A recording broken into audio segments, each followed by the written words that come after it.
Hi guys, my name is Nicky Black and this is That Horror Show. I can tell you right now that 2016 has been the year for horror. And Ouija, however you want to pronounce it, it's proof of that. The movie is packed.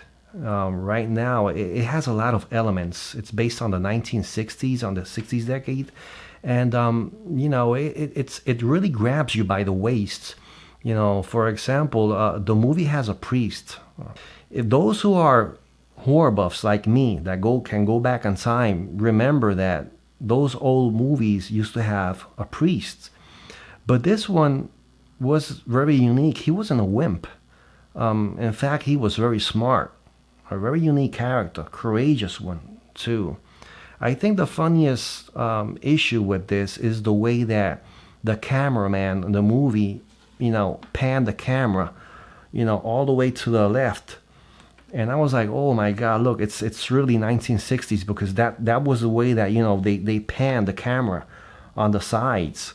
And that was very hilarious for me, and he is more of a buffer, the priest. He's more of a buffer in the movie, but I could tell you he's like one of my favorite characters in the entire film. There's another performance there, or many performances. For example, the two little girls, Doris. She gave me the creeps. I mean, she scared the living daylights out of me. She had these, unique facial features for this movie. And, there was a scene where she's, talking to this guy about, strangulation and everything. And after she finished with the story, she went back to the sofa, watched TV, and this smile, unique smile over her face was like, whoa. She was like out of the blue, coming from the moon or something, because, she had this very evil look, this grind. And that moment right there really got me. It had me. Then there was another girl. I think her name was Lena.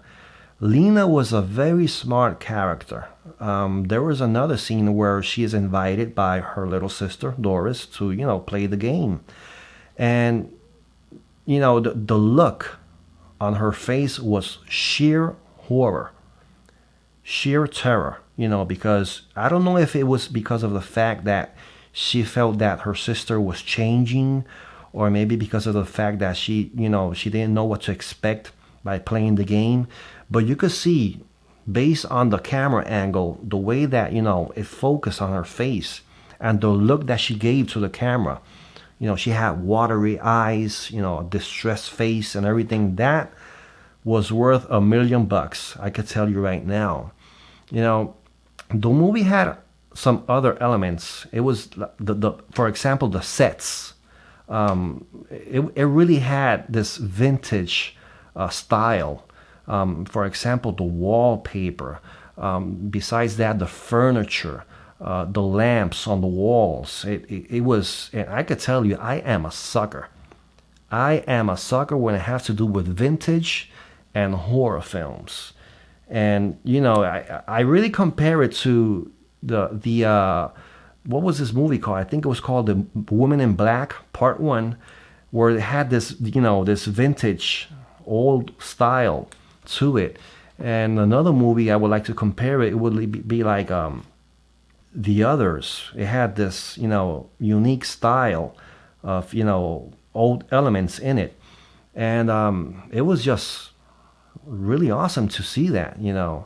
The movie does have a slow beginning, but once the mother, I think her name in the movie was Alice Sander.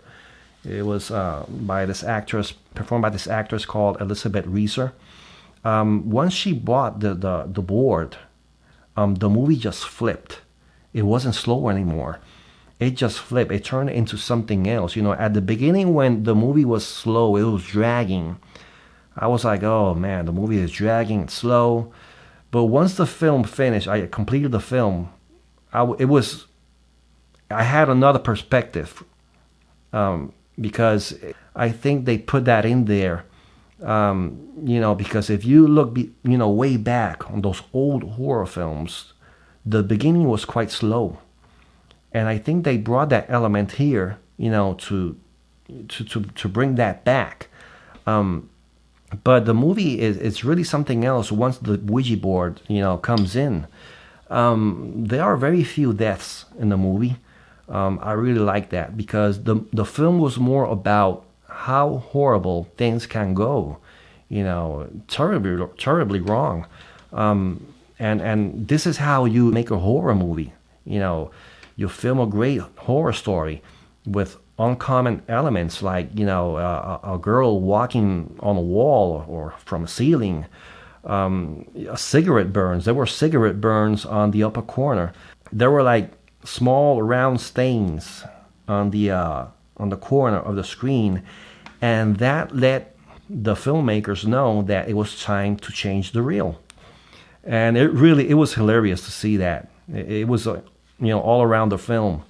But that's the way you make a magnificent story like this. It really grabbed me by my waist, and it had me for a couple of few moments there. Awesome movie, awesome film. I recommend it. Go to the movie theater, see it. You're gonna love it. If you like it, come back, give me a thumbs up, and once you're there, subscribe to my channel. I'll see you around, hopefully. Bye-bye.